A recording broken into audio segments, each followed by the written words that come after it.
এই যে আমরা 10:30 বাজে 2025 সালের স্বাগত জানাচ্ছি খেয়ে। এই যে পাশে আমার আর একটা টুনটুনি, এইটাকে আমরা টুনটুনি বলি, এটা আমরা ছোটবেলা থেকে টুনটুনি বলতাম। একটু টাকা টুনটুনি, এই যে এইটা টুনটুনি, এটা আমাদের ছোটবেলার টুনটুনি।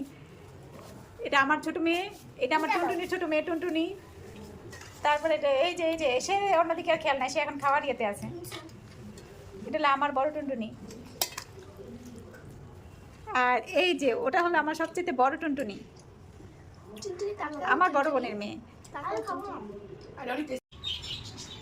যদি ঘরোয়া পদ্ধতিতে বারবিকিউ বানাতে চান তাহলে আমার মতো এইভাবে এই রেসিপিগুলো দিয়ে বারবিকিউ ঘরে তৈরি করতে পারেন। হ্যালো ভিউয়ার্স, আসসালামু আলাইকুম। কেমন আছেন আপনারা সবাই? আলহামদুলিল্লাহ আমি ভালো আছি।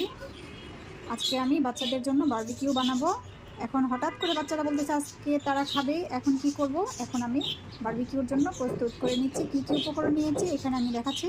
এটা হলো ভিনেগার, এটা সয়া সস, ধনে পাতা, 1 চামচ দুধ, এখানে 2 টেবিল চামচ দুধ আছে, টমেটো, ম্যাগি মশলা, পেঁয়াজ, কাঁচামরিচ, লাল মরিচের গুঁড়ো, আদা রসুন বাটা, এটা জিরের গুঁড়ো, আর এটা গরম মশলার গুঁড়ো। এই সবগুলো উপকরণ একসঙ্গে আমি আগে ব্লেন্ড করে নিব।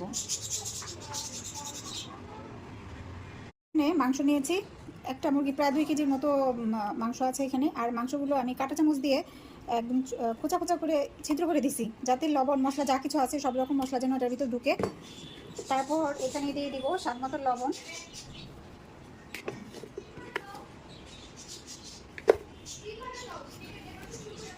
তারপর এখানে যে মশলাগুলো আমি ব্লেন্ড করেছিলাম সবগুলো মশলা এখন এখানে আমি ঢেলে দেব। এখন ব্লেন্ড করা মশলাগুলো আমি এখানে সব ঢেলে দিয়েছি। তারপর এখানে সরিষার তেল দিব। সরিষার তেলে আলাদা একটা স্বাদ চলে আসবে। আমি কিন্তু মোটামুটি এখানে অনেকগুলো সরিষার তেল দিয়েছি। এখন এটা ভালোভাবে মিশিয়ে নেব। সুন্দর ফ্লেভার বের হয়েছে। এখন আমি 2 ঘন্টার জন্য রেস্টে রেখে দেব। 2 ঘন্টা না, আরও বেশি, 3-4 ঘন্টার জন্য আমি রেস্টে রেখে দেব। আমার তো গ্রিল করার জন্য আলাদা কোনো ইয়ে নাই, আমি কড়াই মানে তার মধ্যেই আমি ভেজে নিচ্ছি। এটা মিডিয়াম টু হাই ফ্লেমে ভাজতে হবে। আবার বেশি মানে তাপ দিলে কিন্তু পড়ে গেলে ভিতরে আবার সেদ্ধ হবে না, আবার বেশি কম দিলে পানি উঠে জিনিসটা একদম বেশি সিদ্ধ হয়ে গেলে ভিতরে বেশি ভাজটা চলে যাবে। এই জন্য একটু বুঝে বুঝে ভাজতে হবে।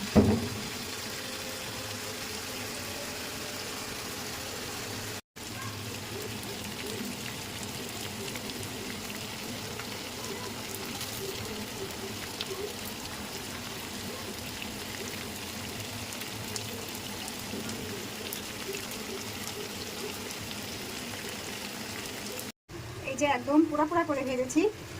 কেমন হয়েছে বলুন তো? বছর আসা উপলক্ষে বাচ্চাদের জন্য আজকে একটা ছোট্ট আয়োজন করেছি। আজকে তন্দুরি রুটি করেছি, পটেটো বারবিকিউ, চিকেন বারবিকিউ, আর সাথে হলো সালাদ। কেমন হয়েছে বলুন তো? কমেন্ট করে জানাবেন। আল্লাহ হাফেজ।